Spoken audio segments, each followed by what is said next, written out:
Guys, কেমন আছো তোমরা সবাই? আশা করি তোমরা সবাই খুব ভালো আছো, আমিও খুব ভালো আছি। তো আমি এখন একটু রেডি হয়ে নিয়েছি। এখন আমি আর মা যাবো মার্কেটে, তারপরে বাবা যাবে। বিকজ এখন আমাদের চলছে লাস্ট মিনিট প্রিপারেশন। বিকজ কালকে হচ্ছে বোনের মেহেন্দি অ্যান্ড পরশুদিন হচ্ছে বোনের বিয়ে। এতদিন মানে সবাই রয়ে বসেছিল, হ্যাঁ হবে হবে হচ্ছে, এখনো বাকি আছে। অ্যান্ড আজকে সবার তাড়াহুড়ো লেগে গেছে। কে পার্লারে যাচ্ছে, কে জুয়েলারি শপে যাচ্ছে, কে শাড়ি আনতে যাচ্ছে, মানে সবার তাড়াহুড়ো লেগে গেছে। আর পরশুদিন সকালবেলা কি কোনোভাবেই পসিবল না, বিকজ হলদি আছে, তারপরে আমাদের বিয়ের জন্য রেডি হতে হবে। আর বোনের লগ্নটাও খুব তাড়াতাড়ি, তো তাই জন্য একদম হাতে টাইম নেই। তাই জন্য আমি আর মা একটু বেরোচ্ছি, বাজারে যাব, কিছু কেনাকাটা আছে, কিছু দরকারি জিনিস কেনার আছে। তারপরে যাব মামার বাড়ি, বিকজ আজকে আমার মেজোমাসি চলে এসছে অলরেডি। আর বাকি গেস্টরা সবাই কালকে চলে আসবে। আর মেজোমাসির সাথে অনেক দিন দেখা হয়নি, তাই মানে একটা ভেতর থেকে একটা এক্সাইটমেন্ট কাজ করছে যে সবাই আসবে, সবাই মিলে আবার সেই আগের মতন গল্প গুজব। তো যাই হোক, আমি ব্লগটা স্টার্ট করলাম। তোমরা সাথে থাকো, তোমরাও থাকো আমার সাথে, তোমরাও দেখতে থাকো, তোমরাও আমার সাথে আমার বোনের মেহেন্দি, বিয়ে, হলদি এবং অল দোজ থিং তোমরাও এনজয় করো।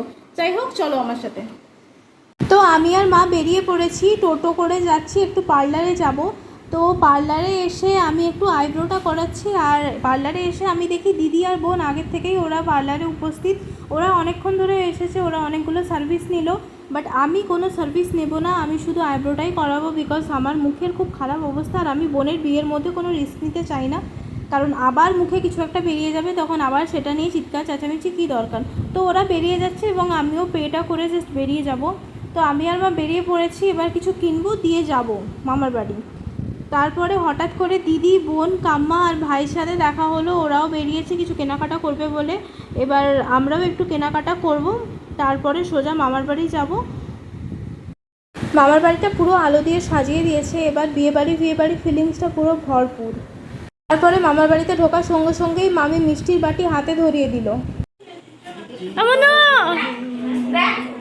কি রে এমন এটা কি, এই মেয়েটা কি করছে? এই ছোট্ট মেয়েটা কি করছে? খেলা করছে? তুমি খেলা করছে?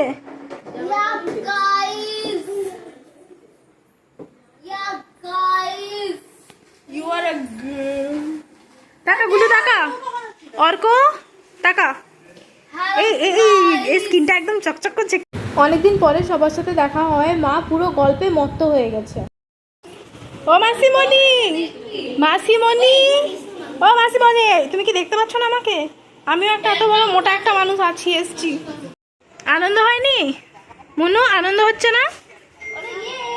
তারপরে আমিও মিরারে আমার এই ব্যাকাচোরা থোবড়াটা একটু সবাইকে দেখিয়ে নিচ্ছি। এখানে মা মায়ের কাজে ব্যস্ত, মা বিড়াল আদর করতে ব্যস্ত, মার আর কোনো দিকে হুঁশ নেই। আর ছোটো মামি, আমরা এসছি বলে ছোটো মামি একটা খুব সুন্দর কাঁচা আমের শরবত বানিয়ে দিল, যেটা খেতে অসাধারণ ছিল। আর এখানে ছোটো মামা, ভাই আর একটা মামা মিলে বিয়েবাড়ির হিসাব করতে ব্যস্ত। তারপরে আমি চলে গেলাম বারান্দায় গিয়ে দেখি চারপাশে আলোতে চারপাশটা একদম ঝকঝক করছে। তো এখন না ওই বিয়েবাড়ি ফিলিংসটা, ওই বিয়েবাড়ি ভাইবসটা একদম প্রকট। তো যাই হোক, ঘরের মধ্যে দিদি, মাসি, আরেকজন মাসি, মা, জামাইবাবু সবগুলো মিলে গল্প করছে। আর ওদিকে ছোট্টু মানে ছোট বোন আর মিস্ত্রি পর্দা ছিঁড়ে যাওয়ায় পর্দা সালাতে ব্যস্ত। তো এরা অনেক দিন পরে সবাই সবাইকে দেখে একদম ঢেলে গুলে গল্প করে যাচ্ছে, একদম কোনো দিকে হুঁশ নেই। তোর মা বাড়ি চলে গেছে, তোর মা বাড়ি চলে গেছে। আর এখানে মুন সোনা গুলটুর এই মেকআপ ব্রাশটা নিয়ে মুখে ঘষেছে, আরও মুখে ঘষার চেষ্টা করছে। নিজে নিজে মেকআপ করেছো? তোমার নয় মানু, তুমি তো বেবি, তোমার বেবি স্কিন। টাটা টাটা, আমি বাড়ি যাব, তুমি যাবে আমার সাথে? তুমি যাবে আমার সাথে? বলো পরে একদিন যাব। পরে একদিন যাবে? ঘুরে আসো। আচ্ছা আচ্ছা, টাটা। টাটা করে দাও। ওই আসছি, কালকে দেখা হবে। তো এখন বাড়ি যাব, আর রাস্তা পুরো একদম শুনশান হয়ে গেছে, তখন অনেকটা রাত হয়ে গেছে। তো এবার আমি টোটোতে উঠছি, এবার বাড়ি চলে যাব। তো বাড়ির উদ্দেশ্যে রওনা দিয়ে দিয়েছি, এবং মাঝ রাস্তায় আমার হঠাৎ খিদে পেয়ে যাওয়ায় দোকানে নেমে একটু কেক কিনে গিলতে আনন্দে বাড়ি এলাম। তো বাড়ি এসে দেখি বাবা তখনও ঢোকেনি। আর এই ছানাদের অবস্থা দেখো, তারা মুখ বার করে মানে চিৎকার চেঁচামেচি জুড়ে দিয়েছে। ভেতরের রিলের মধ্যেও একটা আছে, ওটাও চিৎকার করছে তারক স্বরে। আর মা এখানে কনফিউজ, তালা ভাঙবে না বাবাকে ফোন করবে। তো বাবা চলে এলো সাথে সাথে। তারপরে বাবা তালা খুলে এগুলোকে বের করায়, সবাই একদম আদরে আধখানা, মানে বাবা মাকে দেখে কি করবে, কোলে উঠবে না গলা জড়িয়ে ধরবে, ওরকম একটা ব্যাপার। তো দেখো এর ভেতর থেকে এরা মানে বেরোবে না ঢুকবে, নিজেরাই কনফিউজ। তো যাই হোক, এবার বাড়িতে এলাম, অনেকক্ষণ অনেক গল্প গুজব অনেক আড্ডার পরে বাড়িতে এলাম। আবার কালকে যাব, বিকজ আগেই বলেছি বোনের মেহেন্দি কাল। শরীর কেমন আছে ও ছেলে? শরীর কেমন আছে ও লাল ছেলে?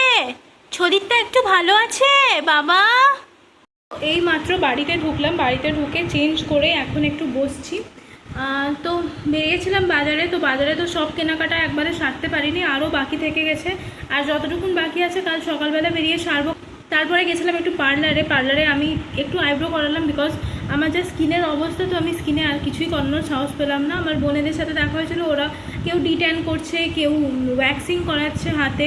তো যাই হোক, পার্লার থেকে আইব্রো করিয়ে সোজা গেলাম মামার বাড়ি। মামার বাড়িতে মাসি এসছে, অনেক দিন পরে দেখা, প্রায় অনেক বছর পরে মাসির সাথে দেখা। মেশো এসছে, 2 দাদা এসছে। তো যাই হোক, ভিডিওটা আমি এখানে এন্ড করছি। যদি তোমাদের কিছু ভালো লাগে তোমরা লাইক করো, কমেন্ট করো, শেয়ার করো অ্যান্ড সাবস্ক্রাইব করো। And thank you so much for watching. For now, by.